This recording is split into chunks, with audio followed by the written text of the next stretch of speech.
Nigerian journalist Dr. Kemi Lawrence for Kemi Talks Media. It's Wednesday, the 6th of November, 2024. Let's talk about the U.S. presidential elections, where we're receiving breaking news from Washington that President Donald J. Trump has won the elections. President Trump was the 45th president of the United States, and he is returning as the 47th president. And this is such a historical comeback with 267 electoral votes and Vice President Kamala Harris picking up 214 electoral votes. This was a very tense electoral race where the Obamas literally campaigned day and night for Kamala, several celebrities, several people, and it looked promising for her because America could have had a female president. But Trump also had a very tough race, which was marred by a lot of controversy. Two attempted assassinations, and also some of the things Trump wants to do when he is reelected, like the mass deportations. Kamala Harris already conceded to President Trump by giving him a phone call, and so there won't be any contesting of the results. On to the different allies. Israel was the first to tweet. Prime Minister Benjamin Netanyahu, a very strong friend and ally of the Trumps, was the first country to tweet. Bibi Netanyahu wrote, "Dear Donald and Melania Trump, congratulations on history's greatest comeback. Your historic return to the White House offers a new beginning for America and a powerful recommitment to the great alliance between Israel and America. This is a huge victory and true friendship. Yours, Benjamin and Sarah Netanyahu." So within minutes of the official announcement, Bibi Netanyahu tweeted. He also tweeted on his official page for the government, the Prime Minister of Israel. Now, we have not heard from UK or Canada and other allies, but hopefully those will come during the day. Another very controversial race was Nancy Pelosi. Mrs. Nancy Pelosi used to be the speaker at one point, and she was reelected as a member of the House of Representatives for the 20th term. Yes, 20th term in the U.S. House of Reps. And here's Nancy taking a knee there with the iconic Ghanaian kente cloth. And also, no one would forget this because this could be a deja vu moment for many people. When Donald Trump was the 45th president and he did the SOTU speech, State of the Union address, and right after the State of the Union address speech, Nancy tore up a copy of her speech and threw it in the air. So we might have some drama and deja vu in the White House and, of course, in Congress.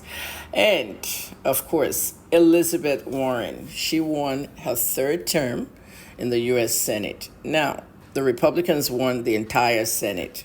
And, of course, Mrs. Warren is used to this. This is her third term. She's going to be screaming and yelling at the Republicans all day long. But congratulations to her. She's a Democrat from Massachusetts. And one race that I have to mention about, this young man, the last time I saw him, he was a 13-year-old when I was doing my drug abuse prevention programs in Baltimore in the 90s. And 40-year-old Brandon Scott is the mayor of Baltimore, and he returns re-elected for a second term as mayor of Baltimore City, Maryland. This is our hometown, and this is our state. Congratulations to Brandon Scott in that one. And of course, there are many issues that people are thinking about. What is Trump going to do between now and January when he's sworn in for president? A lot of things. The first thing really, as an opinion journalist, the first thing I think is security for Trump. Trump had two attempted assassinations, and the Secret Service will have to tighten it up, with the right people, the FBI, the CIA, every single security between now and January, of course.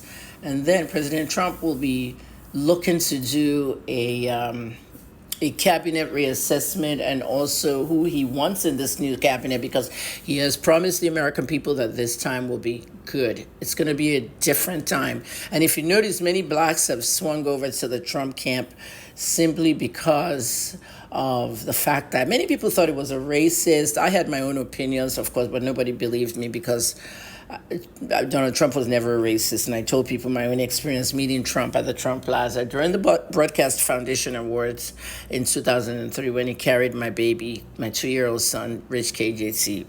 He's now almost 24 next week. Rich KJT said, "It's a sad shame I never got to meet President Trump in the White House, and now I guess this dream is going to come true. We're somehow going to get into that White House."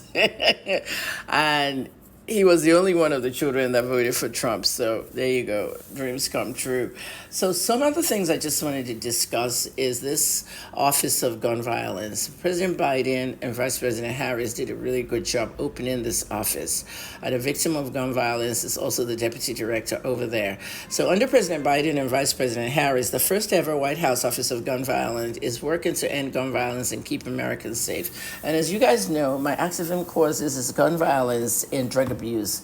And this is very interesting because I would really like to do a lot of coverage on this at the White House, hopefully visit very soon and, see what's going on, how we can really mentor a lot of young black men on the streets away from gun violence. So I'm hoping that President Trump keeps this office open, doesn't close it up, and let's just continue this. So everything's pretty straightened out. Electoral votes is how America works. And Donald Trump is now the 47th president-elect of the United States of America. It's going to change a lot of things.